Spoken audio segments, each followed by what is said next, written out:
All right. Well, it's not quite 12:30 yet, but we'll get started. We got plenty of people in here, so I can kind of begin with my brief introduction, and then I'm going to turn it over to our excellent staff.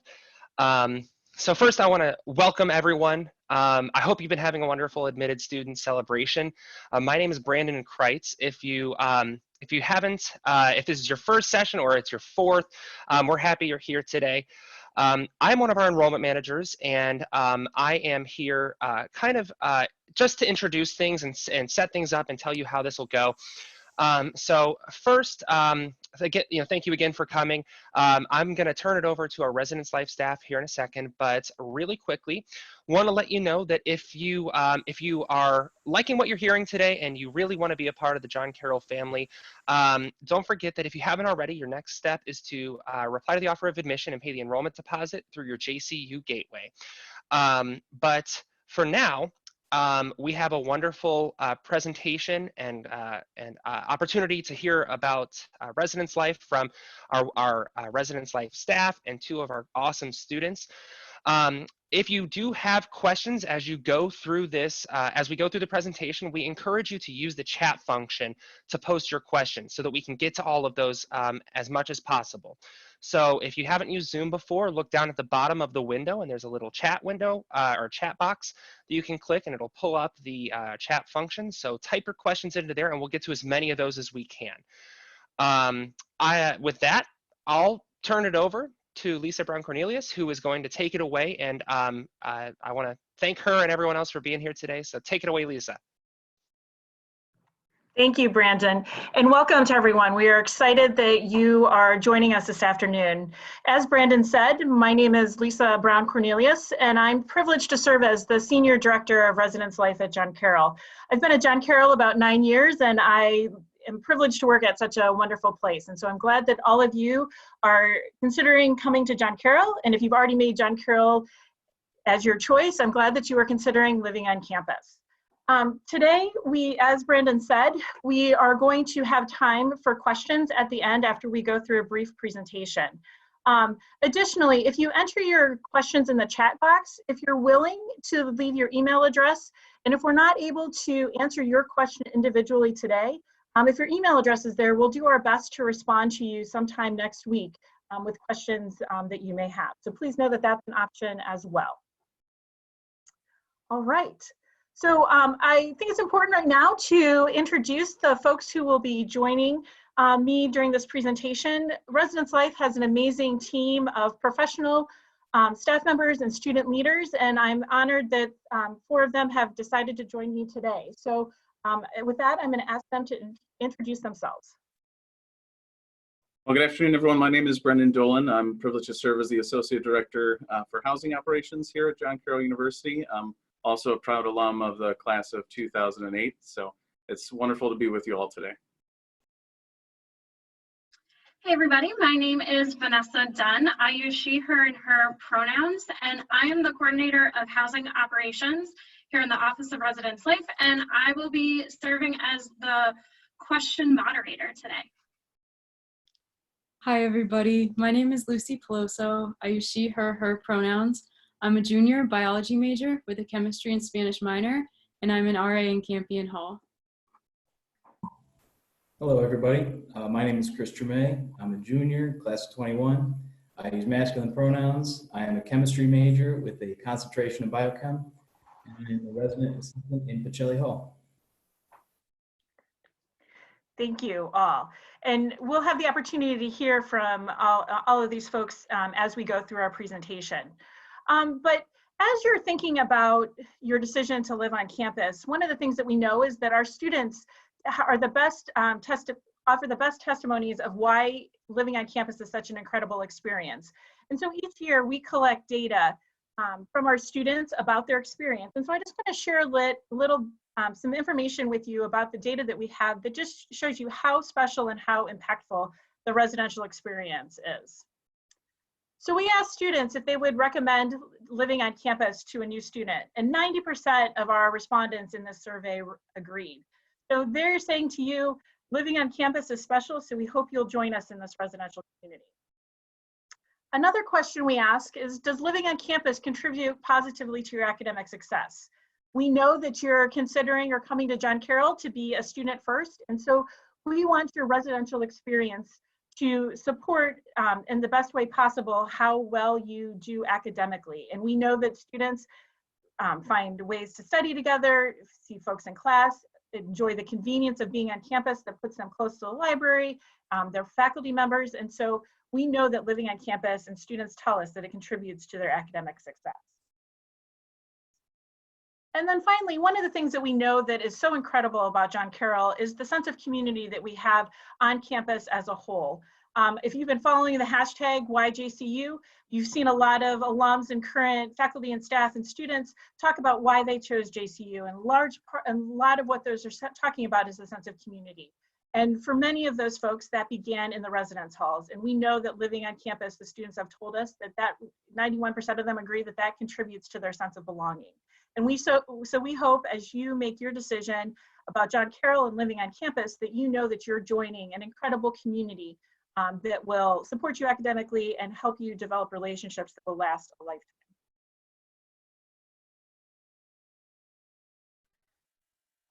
I've just spent some time telling you why our residential community is so special. And now I'd like to have Chris Germain to talk to you about the special community from the student experience. Great, thank you, Lisa. So my story, I've lived on campus for 3 years now. My first two as a resident, and this one obviously as a resident assistant, and each was its own phenomenal experience. I was able to build so many new relationships in these 3 years here. And I just really love that college experience, you know, having your door open, meeting all the people walking down your halls. Common rooms are a great way to just hang out, have some food maybe with some new friends. So a big thing to build the communities that I've learned are programs that the resident assistants put on. So as a resident, my first 2 years, I always went to them. It was a great way to meet classmates or dorm mates or whoever was around.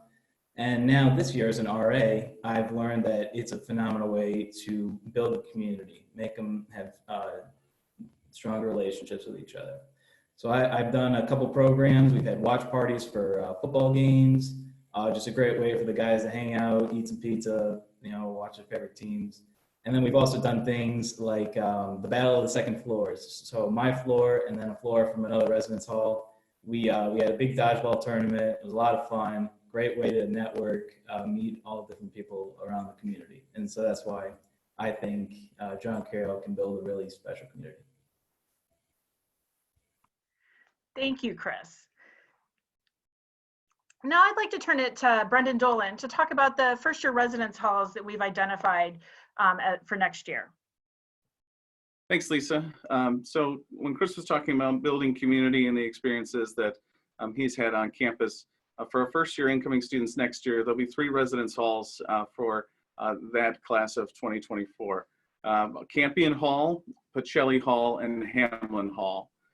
Campion Hall and Hamlin Hall are actually just next to each other, creating kind of a large first year community space nestled between our athletic fields, our recreation complex, and the student center, just on the north or the top entrance to campus. You'll find both those buildings. Pacelli Hall is actually on our main quad between the student center and the administration buildings, just on the center of campus.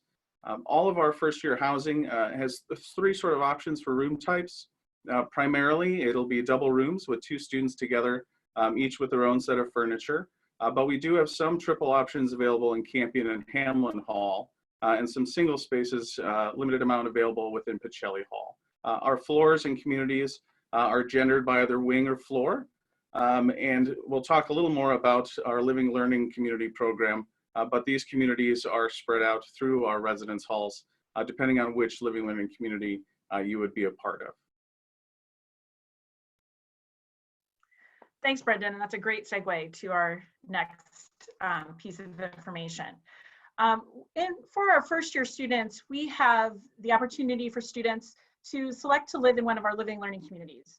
We currently have 3 Living Learning communities with multiple floors throughout the different residence halls. One is for STEM intended majors. The other one is our mission-based scholars living learning community. So any of you who are members of the Honors or Rupe or Leadership Scholars Program or the Social Innovation Fellows Program, you would be eligible to live in that community. And then finally, we're introducing a new living learning community this year focused on health and wellness, where students who are committed to or interested in areas of health and wellness will work with our faculty and staff across campus who are leading those efforts to promote that within the John Carroll community. Lucy has been a resident and a resident assistant in the living learning communities during her time on campus, so I've asked her to talk about that experience with all of you.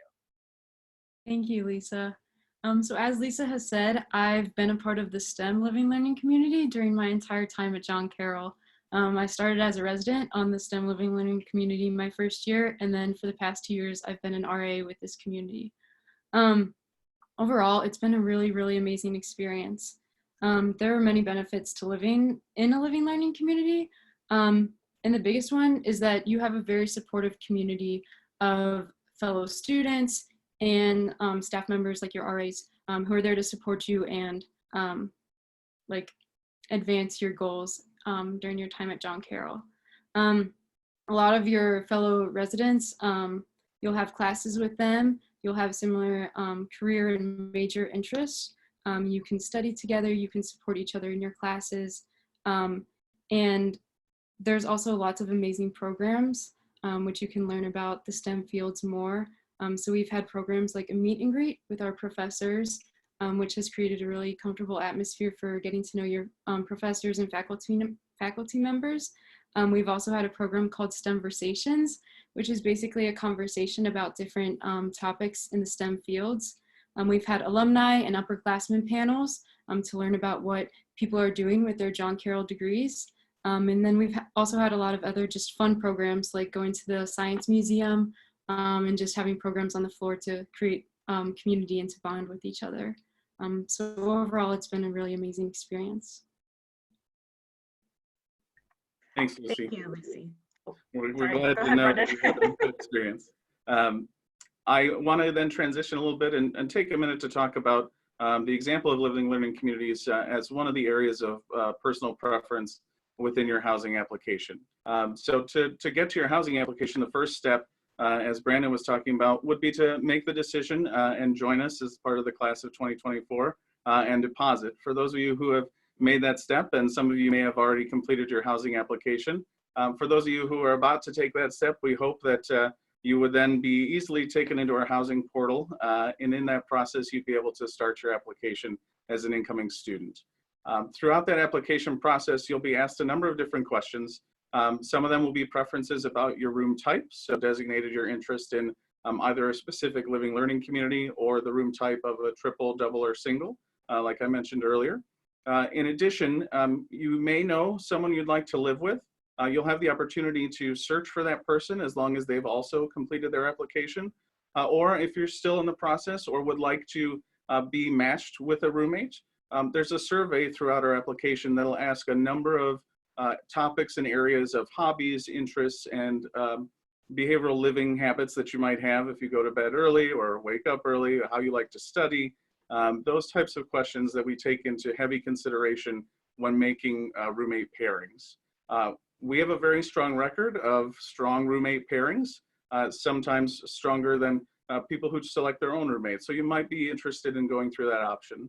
I also know there's a number of ways to get information on maybe reaching out to folks through the enrollment Facebook to try and find roommates, or working with others such as coaches or mentors that might be able to connect you with other individuals. Both the application and the roommate selection must be completed by June 15th of this summer, but it can be done at any time once you deposit. There's no priority given on the date you complete your housing application as long as it's completed before June 15th of this summer. And after you complete your application, anytime up until June 15th, you can still make a roommate selection. And you know that you've chosen a roommate successfully when they have matched back with you, and it'll say in your housing portal that you have a matched pairing. But we'll have time for questions specifically about the application, but I encourage you to get that started if you haven't already, and let us know what assistance you might need. Thank you, Brendan. I also want to acknowledge, before we move into the question period of our presentation, that we're all living in an unprecedented time due to COVID-19. And so I want you to know that while ideally we all have our hopes that we will open this fall and everyone will move into their residence halls as if we weren't battling the challenges that we are right now, we also are planning that if there are interruptions to the move-in process, if we need to react differently based on state or national guidance and directives, we are making those plans, and we will be communicating with you as decisions are made that may affect your housing process or your housing application. But know that we are planning, and because our top priority is your health and the safety of our community, and so we're making plans in that with that as top of mind. But we will be in communication with you as decisions are made that may affect how we're moving forward. I share that because I know sometimes making the decision to sign the housing agreement, we won't hold you to a housing agreement if we don't bring you onto campus to live. And so we want you to know that we are cognizant of all of that, and we recognize the many questions that there might be there, but rest assured that we are making decisions in the best interest of our community all the time. So just wanted you to know that, given the unprecedented times that we're a part of right now. And I think with that, I'm going to turn it over to Vanessa, who I know has been cataloging questions for us. But if you have questions after today, our email address and phone number are located on the screen. Please feel free to email us and we will respond as quickly as we are able. And also, as Brendan mentioned when he was talking about the housing application process, our website has a wealth of information that we hope will be helpful to you.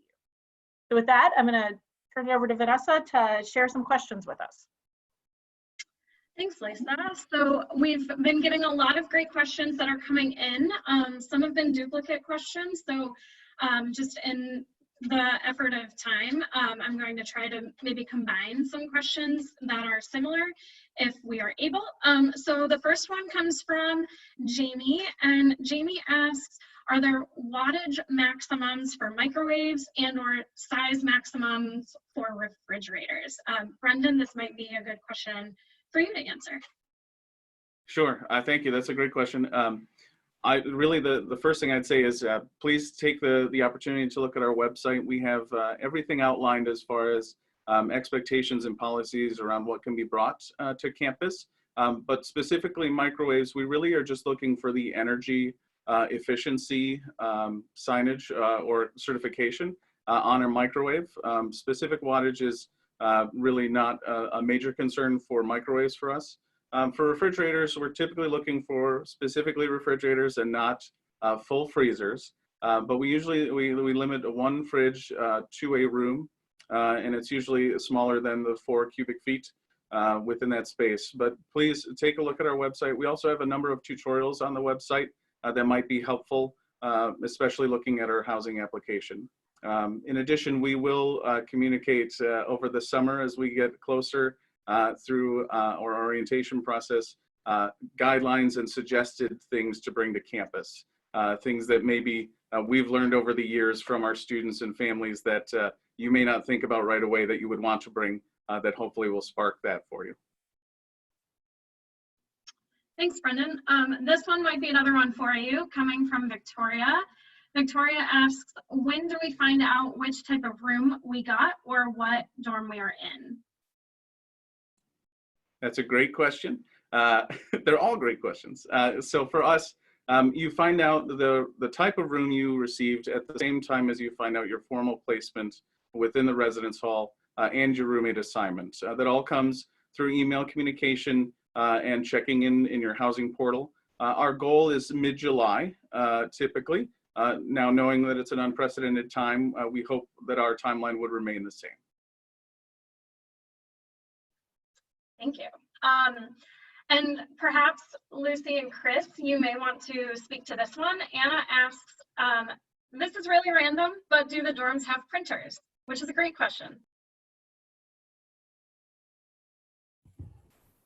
Yeah, they definitely do. In all the common lounges, what you're allowed to do is upload documents to what's called the student printer hold queue. And then you just sign in on the computer right next to the printer, and it's right there for you. Thanks, Chris. Okay, so combining a couple of questions. This one is for Brendan. What is the on-campus living requirement? Do you have to pay for laundry? If so, how much does it cost? And how do people find a roommate? Okay, I'll take these as in the order that as much as I can.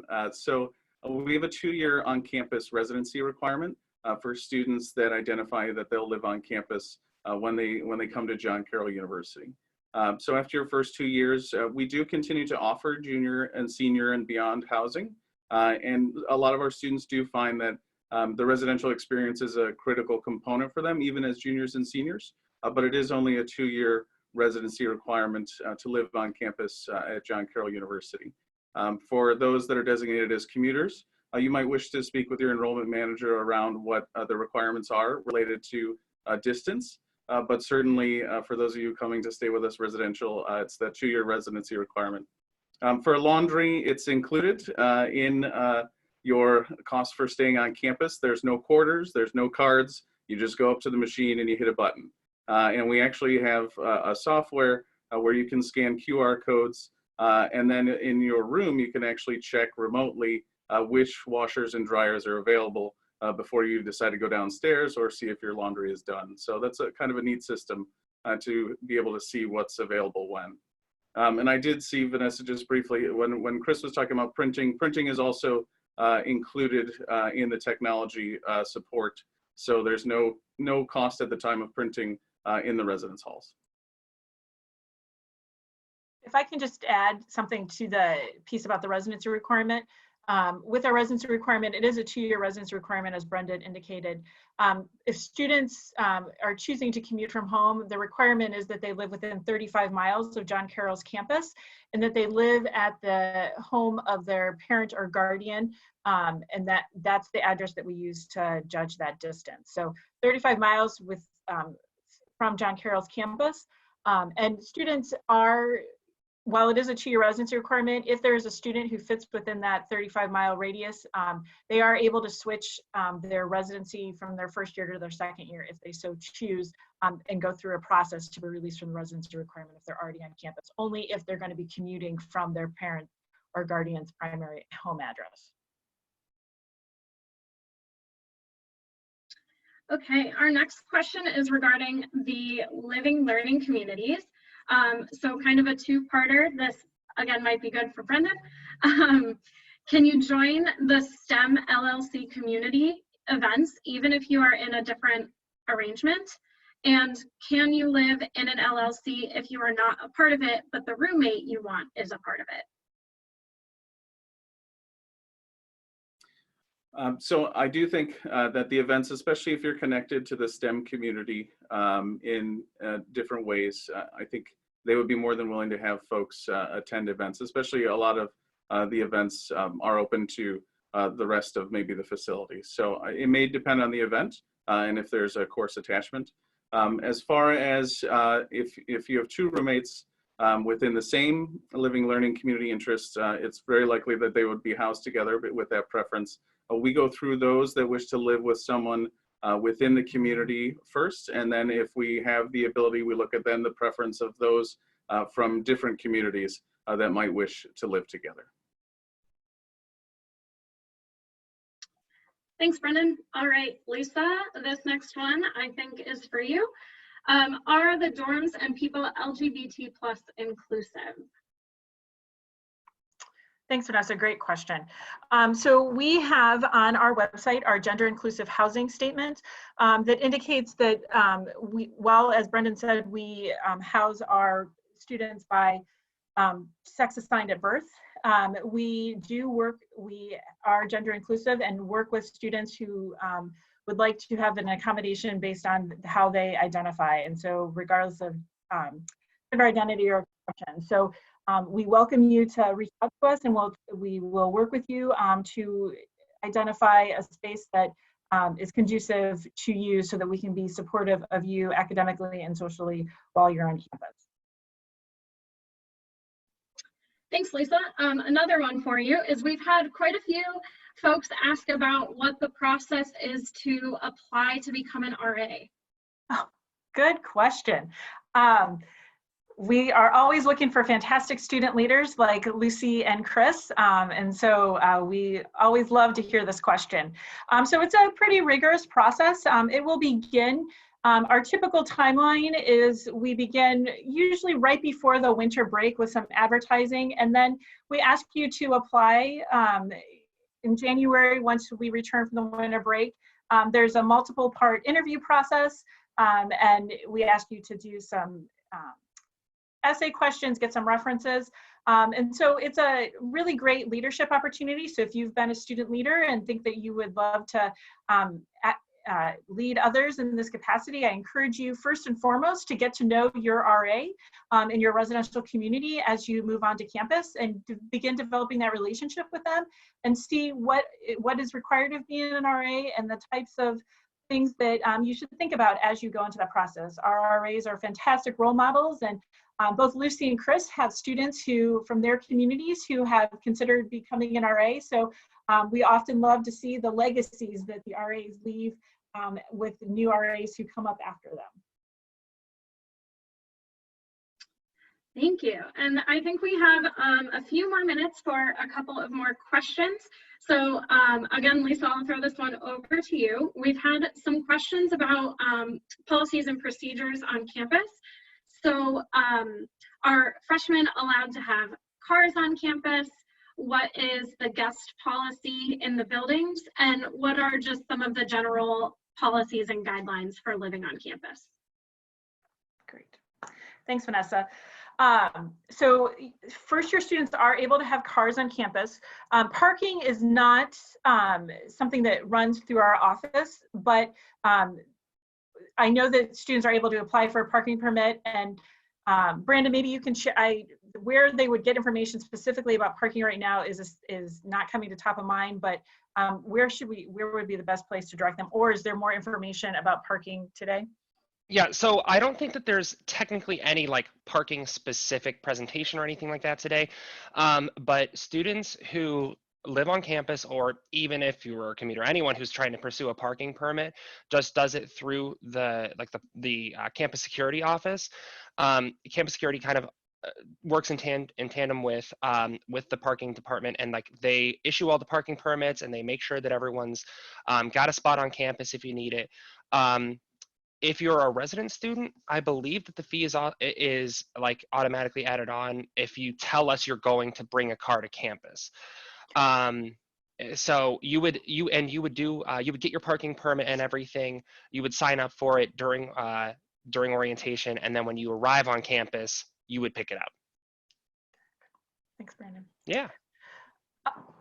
So in terms of our other policies, so on our website and also on the Dean of Students website, there is all the information about our community standards. So the standards that we hold our community to. So there's things about our alcohol policy, drugs, things about what you can and cannot have in the residence halls, and also information about our safety procedures, so fire safety, and the ways in which if there's a student who has concerns, how we handle those, how we support those students. In terms of a guest policy, our guest policy indicates that the rights of the roommate to sleep and study in their room supersede the right of another student to have a guest in their room. So we ask that one of the things that we do when we have roommates begin living together is we have them engage in a process called the roommate agreement. And so they talk about, when is it okay for me to have a friend over? What are the, if you're studying, can I have a friend come over and hang out? Or do we need to have a conversation about that before we have people come into our room? And so we really encourage roommates, first and foremost, to talk with each other about the expectations that they have for the room. But we also do have guest policies, specifically a visitation policy that indicates when students of the opposite gender need to be out of another student's room. And so that we can have policies in place to support those conversations that we ask the roommates to have first. So our visitation policy, and I always I always mess these times up, but during the week, members of the Office of Gender need to be out of a student's room by midnight, and on the weekend at 1 a.m. And so we have those policies in place to support the conversations that we hope roommates are having. And thanks, Lisa. And I want to thank everyone. I want to thank Lisa, Brendan, Vanessa, Chris, Lucy, everyone who was here today. Thanks to all the students who joined us. It is 1 o'clock, and so I hate to do it, but I do want to cut us off so that we can give you a chance. Don't forget that if you have the time, we have an admitted student reception following this, and a parents reception and a current JCU parent panel following this as well. So if you do have further questions, please do not hesitate to email jcureslife@jcu.edu, or if you have questions about your enrollment and admission, please contact your enrollment manager. Don't forget that your next step, if you want to join us and live on campus, is to pay the enrollment deposit at your JCU gateway. But thank you again to everyone for joining us. I hope you're having a wonderful admitted student celebration. Stay safe, stay healthy. We'll talk to you in the fall. Thanks, everyone. Thank you. Bye. Bye, everyone.